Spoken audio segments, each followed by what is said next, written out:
با درود از رادیو زودی به همه شما بینندگان عزیز، نویدی بمدادی رو من شالای گلخوجه تقدیمتون میکنم و سپاس میگم که هر روز با ما هستید و برایتون برار میخوایم. امروز 13 اکتبر است و حالا توجه کنید به خبرها. سخنگوی دفتر نهادهای دموکراتی و حقوق انسان، یک نهاد وابسته به سازمان امنیت و همکاری در اروپا، میگوید هیئت خرد کارشناسان آنها روند انتخابات تاجیکستان را تنها در دوشنبه نظارت کردند و به منطقه ها سفر نداشتند. او روز 12 اکتبر در صحبت با رادیو زودی گفت ارزیابی نهایی کارشناسان با شمول مشورت ها جهت اصلاح روند انتخابات تقریبا پس از 8 هفته نشر می شود. و گفت کارشناسان بیشتر روی تشکیل و مدیریت معرکه انتخابات، سرمایه‌گذاری معرکه تبلیغاتی و شیوه بازتاب انتخابات در رسانه‌ها تمرکز خواهند کرد. بهای این نهاد از انتخابات پرزیدنتی در دوام سالهای استقلال غالباً انتقادی بوده، همه آوازدیدی‌ها را مخالف با معیارهای انتخابات دموکراتی ارزیابی کرده است. دیروز کمیسیه مرکزی انتخابات تاجیکستان اعلام کرد که رئیس جمهوری فعلی امالی رحمان در انتخابات روز 11 اکتبر بیش از 90% رأی مردم را به دست آورده پیروز شده است. اکنون از پروازهای چارتری برای شما معلومات میدیم. طبق جدول نشر نموده مقامات توجیک، امروز از روسیه به تاجیکستان پرواز 5 هواپیمای غیر نقشه‌ای در نظر است. 3 پرواز از مسکو و 1 پروازی از سنت پترزبورگ و نوسیبیرسک به دوشنبه عملی می‌گردد.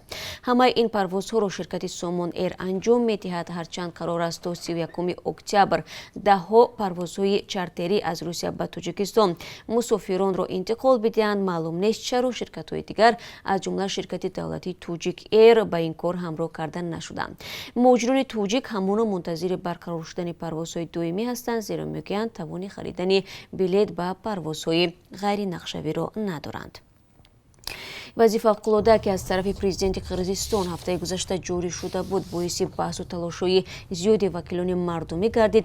با نظر داشت این حال، سورونبوی جیمبکوف میگوید به استعفا آماده است و دیروز از نو وضعیت فوق‌العاده اعلان نمود. شما نویدی بمدادی را از رادیو زودی تماشا دارید. وزارت دفاع تاجیکستان میگوید 75% نقشه دعوت تیرموی جوانان به صف ارتش اجرا شده است. موسم دعوت نوبتی سربازان 1 اکتبر شروع گردیده بود. هنوز در روز نخستین ولایت مختار کوهستانی بدخشان، اسفرا و نورک، شهرستان و رشت، سنگبور و تاجیک‌آباد از اجرای پوره نقشه خبر داده بودند. در وزارت دفاع میگویند که نقشه دعوت اساساً از حساب اختیاریان پر می شود، هرچند در این موسم نیز بعضی از نوارهای سربازشکار و یا خود ابله و در شبکه‌های اجتماعی نشر شدند. به همین ترتیب تا کنون ولایت سوخت 60 و ختلان 70% نقشه دعوت سربازان را اجرا کردند. در ناحیه‌های تابع مرکز 85 و در دوشنبه باشد 87% کامل شده است. همه دعوت تیرماهی تا آخر ماه نوامبر ادامه می‌کند. حکومت بلاروس تهدید کرده است که برای پراکنده نمودن اعتراضها بر ضد پرزیدنت این کشور الکساندر لوکاشنکو به استفاده از سلاح کشنده اجازت می‌دهد. در همین حال وزیران کارهای خارجه اتحادیه اروپا موافقت کردند که در تحریم این سازمان باید شخصاً الکساندر لوکاشنکو شامل باشد. در یک نوار ویدیو معاون وزیر امور داخلی بلاروس گنادی کازاکیویچ میگوید که ما از کوچه‌ها و شهرها خارج نمی‌شویم و وعده می‌دهیم که نظم و ثبات کشور حفظ می‌شود و اگر ضرور بود ما با نیروهای امور داخلی اجازت میدیم از سلاح کشنده و تجهیزات خاص استفاده برند. تا حال نیروهای امنیتی بلاروس فقط همین را اعتراف میکنند که بر ضد اعتراضگران از آب، تیرهای رزینی و نارنجک‌های صدایی استفاده میبرند. در اظهارات خود کازاکیویچ ادعا میکند که اعتراضگران به افراد روی آورده به طرف پلیس سنگ و شیشه هوا میدهند. این اولین اظهاراتی است که در آن مقامات بلاروس تهدید میکنند که از سلاح آتشفشان استفاده خواهند برد. وزارت تندرستی تاجیکستان میگوید روز 12 اکتبر 38 مورد ثابت شده بیماری کرونا ویروس نو را ثبت کرد. با اطلاع رسمی از 30 اپریل یعنی زمان اعتراف موجودیت ویروس در کشور تا کنون کرونا ویروس به 10260 کس سرایت کرده است. بیش از 9100 نفر آنها شفا یافته، 79 کس جان باختند. متخصصان باور دارند که امور رسمی بیانگری مقیاس واقعی بیماری و تلفات در کشور نیست و تعداد گرفتاران و فوتیدگان به مراتب بیشتر از آن است که مقامات میگویند.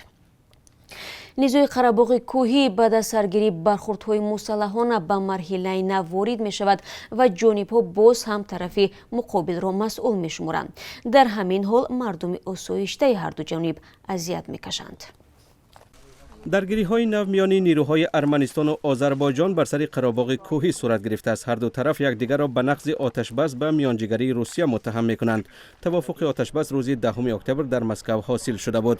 вазорати дифои Озарбойҷон рӯзи 12 октябр Арманистонро муттаҳам кард ки ба ин созиш пойбанд нест. Озарбойҷон рӯзи гузашта аз ҳамлаи мушакӣ ё ракетии Арманистон ба шаҳри Ганҷа хабар дод ва гуфт ки дар ҷавоб ба нирӯҳои арманӣ ҳамлаҳои ҳавоӣ кардааст. Арманистон ин иддаоҳои Озарбойҷонро рад кардааст. از زمان آغاز موج نوی درگیری‌ها میان آذربایجان و ارمنستان در روز 27 سپتامبر امسال از دو طرف صدها سرباز و غیر نظامی کشته شدند. سلام، اگر خط و خبر می‌خواهید ما داریم. نوید بمدادی، سرخط خبرها، اخبار تاجیکستان و جهان، گزارش‌ها و تحلیل‌ها. چی می‌گذرد و چرا؟ دانستن فهمیدن است. ضمیمه یا اپ ما را بگیرید. قولی وزارت کورهای داخلی تاجیکستان در چند روز اخیر در نویه‌های عینی، همدانی، خراسان و شهرهای وحدت و استرافشان 5 صدمه نقلیاتی رخ داده 5 نفر به هلاکت رسیدند. 4 نفر آنها از جمله یک نوبالغ روز 11 اکتبر جان باختند. هر سال بر اثر صدمه‌ها در راه‌های تاجیکستان تا 400 نفر به هلاکت رسیده بیش از 1200 تن دیگر معیوب می‌شوند. جمهوری مردمی چین که با وضعیت اقلیت مسلمان تبار ولایت شینجان متهم می شود، این ایبنامه‌های جامعه جهانی را قبول ندارد و اصرار می‌ورزد که به فرهنگ و عنعنه‌های اقلیت‌های قومی ارج می‌گذارد. از جمله این کشور رقص عقاب توجیکی را در فهرست میراث فرهنگی چین شامل کرد. تاجیکان مقیم ولایت مختار شینجان اویغور چین که یکی از قوم‌های قدیمی این کشور به شمار می‌روند، عقاب را همچون رمز قهرمانی ارزیابی می‌کنند.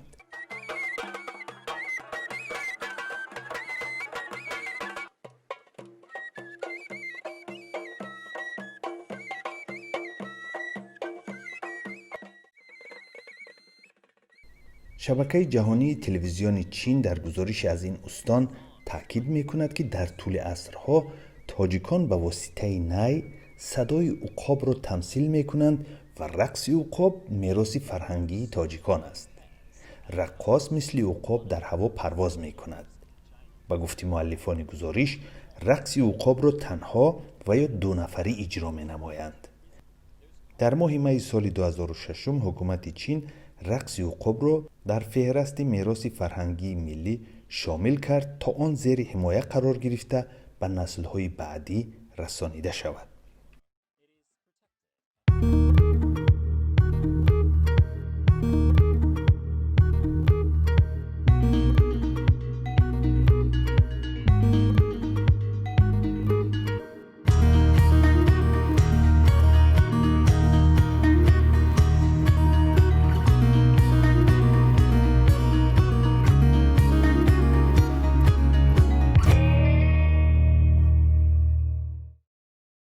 خاطره خبرنگاری رادیو آزادی شوهر اسکندر خطلانی که 21 سپتامبر سال 2000 در مسکو به قتل رسید در یک صف با روزنامه‌نگاران شهید در ازارخانه بنگاه رسانه‌های جهانی آمریکا گرامی داشته می‌شود. لورا موی مسئول بخش چند رسانه‌ای این نهاد گفت با این مقصد آثار اسکندر خطلانی جمع‌آوری شده است. سازمان دهندگان ازارخانه میگویند همچنین اشعار اسکندر خطلانی گردآوری و به زبان انگلیسی برگردان می‌شود. قرار است از همه واژه‌های که در این آثار به کار برده شده است پورتریت یا چهره‌نگاری اسکندر خطلانی نقاشی شود. در آثارخانه نو در قطار زیاده از 200 روزنامه‌نگار که در کشورهای گوناگون کشته شدند از ثبت گزارش و دستخط و یادنامه‌های اسکندر خطلانی به معرض نگاه گذاشته می‌شوند. باید گفت که اسکندر خطلانی در هفته‌نامه ادبیات و صنعت بخش فارسی رادیو BBC و بخش تاجیکی رادیو آزادی کار کرده است.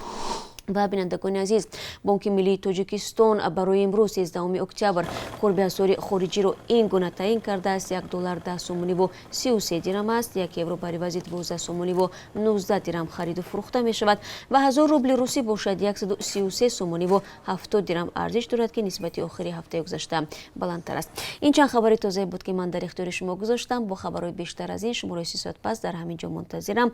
تا آن دم روزی خوب داشته باشید و سپاس برای همراهی.